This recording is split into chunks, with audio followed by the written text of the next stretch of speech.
जौनपुर जिले के अनुराग यादव के मामले में एक बार फिर कोर्ट ने तारीख दे दी है। सवाल ये कि क्या अनुराग यादव के परिवार को न्याय मिलना शायद अब मुश्किल सा होता चला जा रहा है। एक तरफ गांव के ग्राम प्रधान पति लगातार इस मामले को उठा रहे हैं। उन्होंने जब एक मीडिया कर्मी से बातचीत करते उन्होंने बताया कि आने वाले दिनों में मैं कोर्ट के जो फैसला होगा उसका तो सम्मान करूंगा, लेकिन अब मैं ग्राम पंचायत में बैठक करूंगा और बैठक के बाद जो भी ग्राम पंचायत की बैठक के जो सदस्य हैं अगर वो निर्णय लेते हैं तो शायद उस मकान पर भी बुलडोजर की कार्रवाई हो सकती है, क्योंकि जिस तरीके से सरकारी जमीन पर अवैध तरीके से कब्जा किया गया है।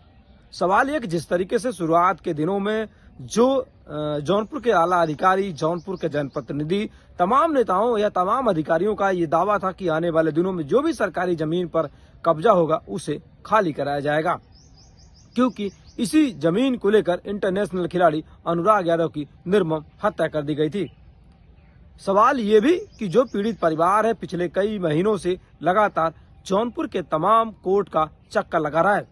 कैसे उन्हें न्याय मिलेगा ये तो वक्त बताएगा, क्योंकि जिस तरीके से आने वाले दिनों में तारीख पे तारीख पड़ती चली जा रही है। जौनपुर के सदर तहसीलदार के कोर्ट में जिस तरीके से जो अवैध तरीके से सरकारी जमीन पर कब्जा करके जो बहुमंजिला या कहें जो मकान बनाया गया है उस मकान को खाली कराने को लेकर लगातार जो उनके पीड़ित परिवार है, अनुराग यादव का परिवार है, और चाहे उनके पिताजी हो और चाहे उनके गांव के ग्राम प्रधान पति हो, तमाम लोग लगातार प्रशासन से गुहार लगा रहे हैं कि प्रशासन आम जनमानस को न्याय दे।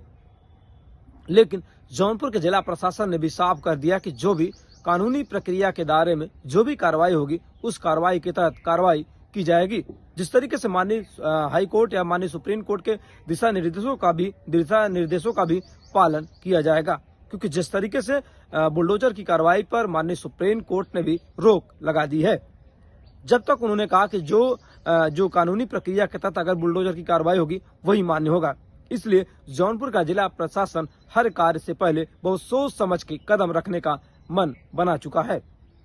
क्योंकि जिस तरीके से पीड़ित परिवार ने पहले ये अपील की थी कि जो भी सरकारी जमीन पर अवैध तरीके से कब्जा किया गया उसे खाली कराया जाए। जौनपुर का जिला प्रशासन शुरुआत के दिनों में बहुत तेजी से कार्रवाई किया, जिसमें कुल जौनपुर की पुलिस ने अब तक 6 आरोपियों को जेल भेज चुकी है। जौनपुर के राजस्व विभाग के जिम्मेदार अधिकारियों पर भी कई गंभीर आरोप लगे थे। आरोप ये थे कि जिस तरीके से सरकारी जमीन पर कब्जा होता चला गया और जौनपुर के जो राजस्व विभाग के जो क्षेत्र के लेखपाल थे, कानूनगो थे, वो भी जिस तरीके से कहीं न कहीं कुछ भी बोलने को तैयार नहीं थे, तो क्या उनके सरपरस्ती में इस जमीन पर कब्जा हुआ है। फिलहाल पीड़ित परिवार ने यह कह दिया कि जो भी कानूनी प्रक्रिया के तहत लड़ाई होगी उस लड़ाई के तहत हम इस मकान को या कहें सरकारी जमीन को खाली कराने का काम करेंगे।